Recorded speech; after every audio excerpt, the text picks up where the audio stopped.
Como si de una tormenta perfecta se tratase, la guerra de Ucrania está dejando severos efectos en los precios de muchos de los productos que consumimos en las islas.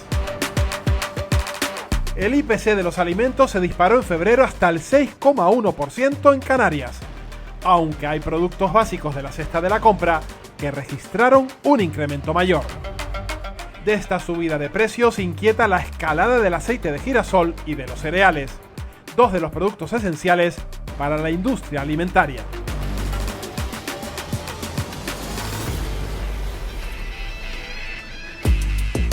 Vamos a mostrarles por qué se han encarecido en España y en particular en las islas, en un proceso en el que además intervienen varios factores. El conflicto en Ucrania y las sanciones impuestas a Rusia han impulsado el precio del combustible a uno de sus mayores niveles.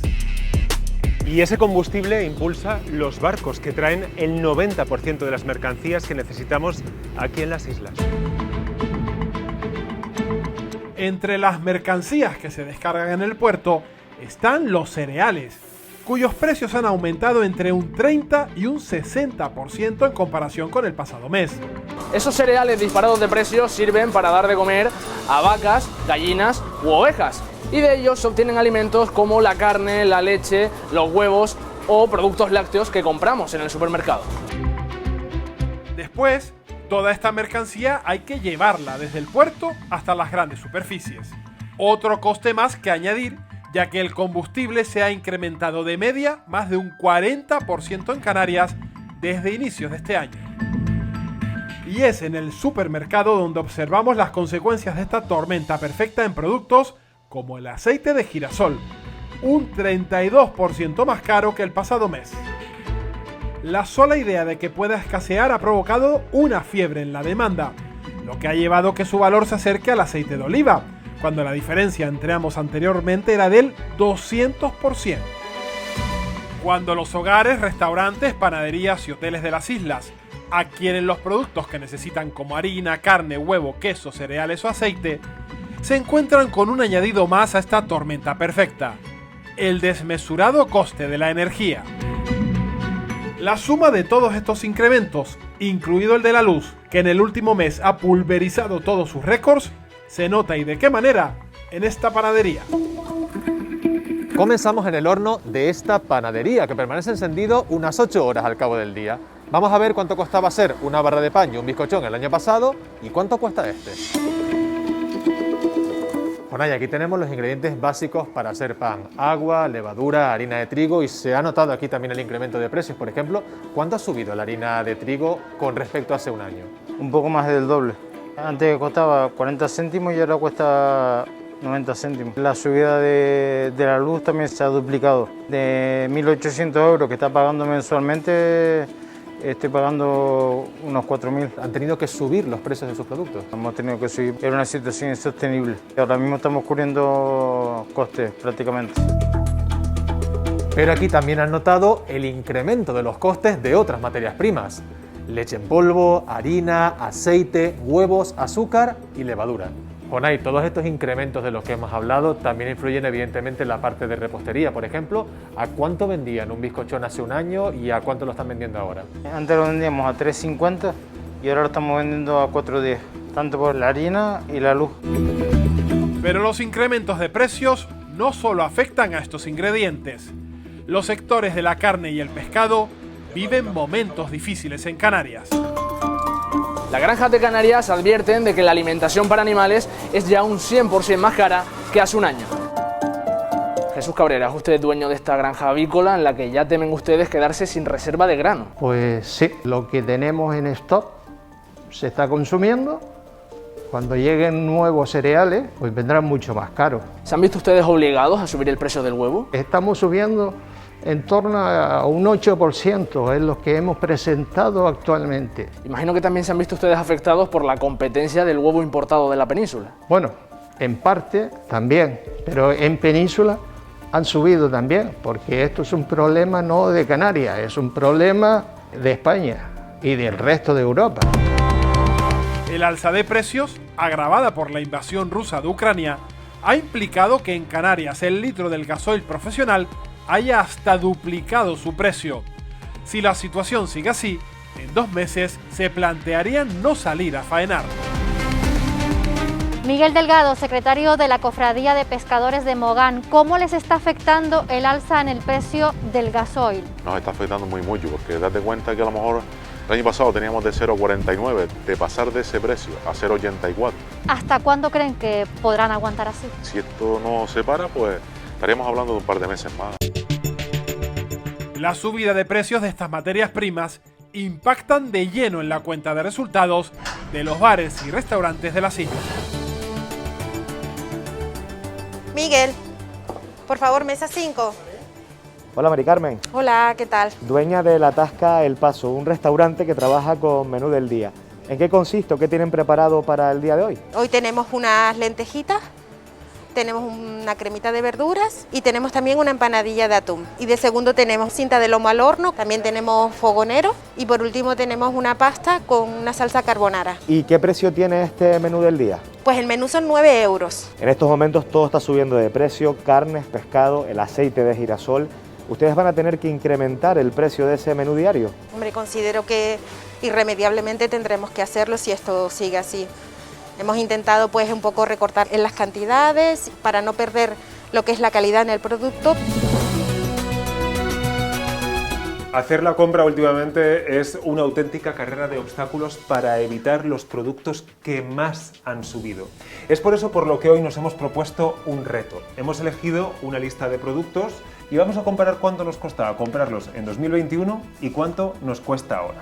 1 litro de leche, 8 yogures, 1 litro de aceite de girasol, 1 kilo de cherne, un pollo entero, una barra de pan, 1 kilo de pasta, 1 kilo de plátanos, medio kilo de jamón cocido, medio kilo de queso herreño, un paquete de café, 1 kilo de gofio, un paquete de 12 rollos de papel higiénico, una docena de huevos y 1 kilo de papas. En 2021 nos costaba 36,98 y ahora en 2022 50,88. Robert Carlson, asesor financiero, ¿hasta dónde puede llegar esta escalada de precios? En estos meses, de marzo a abril, podemos llegar a lo más alto en lo que es la subida de inflación y que a partir de verano se empiece a moderar. Eso no quiere decir que caiga repentinamente, sino que no veremos niveles de inflación tan elevados. ¿Es viable un pacto de rentas para paliar la ola inflacionista? La parte de subir salarios no soluciona la inflación, o sea, eso no va a reducir la inflación, porque eso puede entrar en una espiral inflacionista. Si ya están tensionados los costes porque por la materia prima y por la energía, le suma un incremento de costes salariales, obviamente eso luego se va a ver reflejado también en los productos, en los bienes y servicios, en el precio final al consumidor. El gasto medio en alimentos de los hogares canarios el año pasado, según datos del INE, fue de 4.335 euros, lo que supone el segundo grupo de gastos más cuantioso después de la vivienda y suministros como la luz o el agua.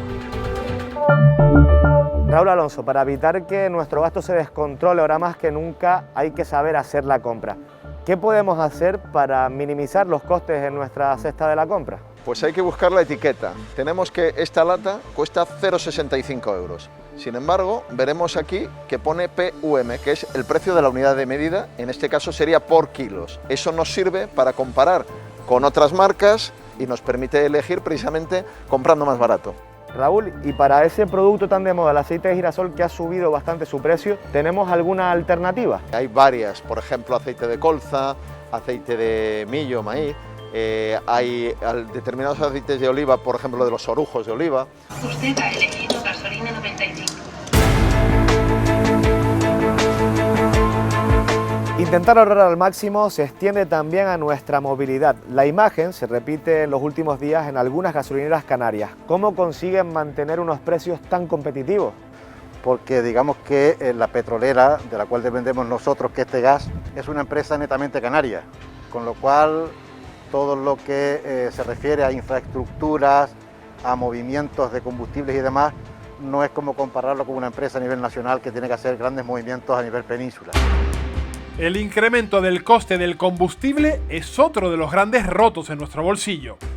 Llenar el depósito de un vehículo de 40 litros cuesta ahora de media 56 euros con gasolina sin plomo 95 y hace un año 38 euros. Vidal, podemos ahorrar en estas gasolineras low cost, pero ¿hasta cuánto podemos llegar a ahorrar a la hora de llenar el depósito y por qué es más barato repostar aquí? Podemos llegar a ahorrar hasta 6 euros, principalmente por mantenimiento, o sea, tienen menos personal, prácticamente no tienen mini market, no puedes pagar en efectivo, tendrías que pagar tú mismo en tarjeta, suelen estar ubicadas en exteriores de núcleos urbanos porque ya el terreno es mucho más económico. Hablando de repostar, ¿qué es más recomendable? ¿Llenar siempre el depósito o hacerlo de varias veces poniendo poca cantidad cada vez? Siempre es recomendable llenarlo a lo que prácticamente nos dice el fabricante del vehículo. ¿Por qué? Porque entre menos aire haya dentro del depósito, menos probabilidad hay de que se evapore el combustible que tenemos dentro del depósito. Vidal, ¿qué velocidad es la más recomendable para adoptar durante la conducción? En autopista, la ideal de 90 a 100 km por hora. En días de calor, ¿qué es lo más recomendable? ¿Utilizar el aire acondicionado o bajar las ventanillas del coche? Lo más recomendable sería en velocidades por debajo de 100 km por hora, abrir la ventanilla o incluso utilizar el mismo ventilador del coche sin poner el aire acondicionado. Por encima de 100 km por hora, ya ahí el consumo no va a ser tan elevado, con lo cual siempre va a ser más efectivo poner el aire acondicionado. El ahorro se impone ante la imparable subida de los combustibles, cuyo precio está gravado por impuestos. En las islas, el tributo canario representa el 24,7% en el caso del coste de la gasolina y el 22,4% en el del gasoil, unos cargos que podrían reducirse. Con respecto a algunos impuestos que tienen que ver con el carburante, que en gran medida se devuelve también, por ejemplo, a los transportistas, tenemos que sentarnos y ver qué fórmulas hay. Nosotros buscaremos los márgenes para poder retocarlo a la baja. A la espera de una decisión final, lo que ya parece claro es que el gobierno de Canarias no está dispuesto a una rebaja generalizada de impuestos, como es el caso del IGIC, al entender que no es momento de poner en peligro los servicios públicos esenciales.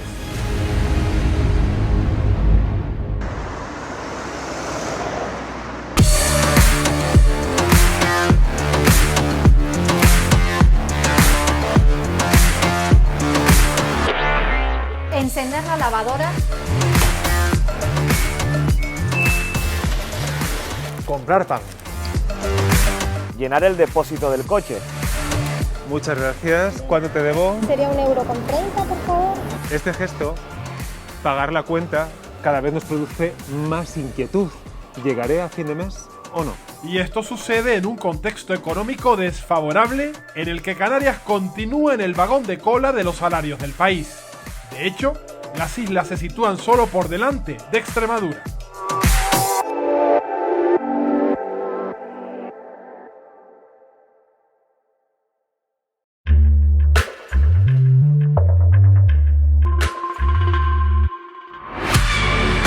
Reducir el gasto eléctrico es esencial para que muchas familias canarias logren llegar a fin de mes. Según el último informe de la Organización de Consumidores, en febrero pagamos por el recibo de la luz el doble que el año pasado. Parece evidente que la luz, que es un bien esencial, se está transformando en un auténtico lujo, pero en los hogares, Ángel Treviño, ¿podemos ahorrar de alguna manera en gestos cotidianos? Pues sí, Luis. Mira, por ejemplo, en esta casa donde nos encontramos hay un detalle que significa que estamos perdiendo mucho dinero. Pues eso hay que cortarlo, Luis. Hay que apagarlo siempre porque nos podríamos ahorrar bastante dinero. En este caso tenemos un alargador que va a enchufar el portátil y está cargada la batería y sigue cargando. Con lo cual lo que habría que hacer es quitar el enchufe. Con este gesto tan sencillo podemos ahorrar muchísimo dinero en casa. ¿Cuál es el otro punto caliente de consumo en una casa, Ángel? La cocina. ¿Vamos a ella? Perfecto. Son muchos vatios que se pierden si utilizamos el horno de forma habitual. Hay que hacerlo siempre de forma puntual. Y me pregunto, para calentar la leche, por ejemplo, ¿qué conviene más, la vitrocerámica o el microondas? Siempre el microondas. Tienes justo al lado la lavadora. ¿Cuál es el programa más eficiente? Localizar el que pone eco. Ángel, con todas estas medidas que hemos tomado en casa, esta mañana, ¿cuánto podríamos llegar a ahorrar? Entre un 15 y un 20%, Luis. Esto sin tener en cuenta que existe el mercado regulado y que si conectamos los electrodomésticos por la noche, ¿se podría ahorrar más? Sí, hasta un 35% más. Bueno, es bastante. Podemos llegar a entre un 50 y un 60% de ahorro si hacemos todas estas recomendaciones y utilizamos en la energía en los periodos más baratos. Y para terminar, en cuanto al autoconsumo, ¿cuánto nos cuesta poner placas fotovoltaicas en una casa? Depende de cuánto queremos generar, pero entre 3.000 y 6.000 euros es la media de gasto de cada una de las casas. ¿Se amortiza rápido? En una casa podemos estar hablando entre 10 y 12 años. Pudiera ser si usamos un consumo de la energía en horarios solares.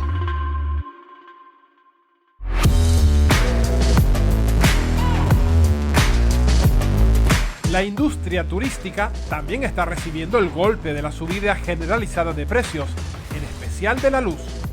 Muchos hoteles fijan el precio de la luz una vez al año con las compañías eléctricas, aunque la mayoría tiene que renegociarla justamente ahora.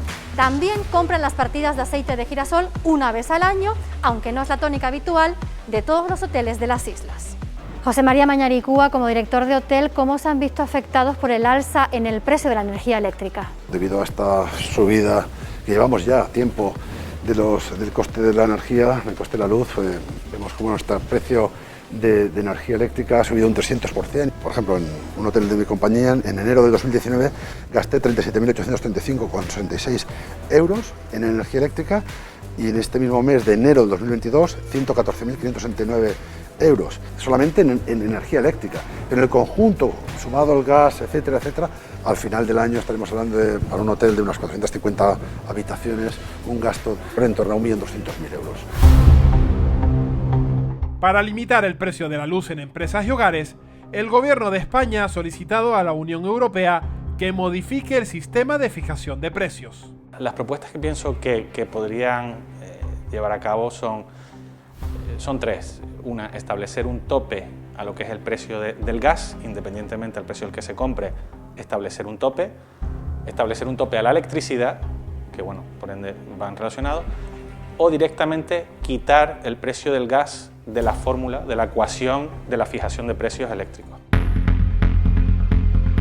Unos cambios para modificar el sistema en los que se han puesto de acuerdo todas las administraciones públicas, que además también son víctimas de la escalada de precios energéticos. Es el caso del Gobierno de Canarias, que prevé multiplicar por 3 su factura de la luz, desde los 23 millones de euros presupuestados hasta los 60 millones de euros a los que llegaría el recibo.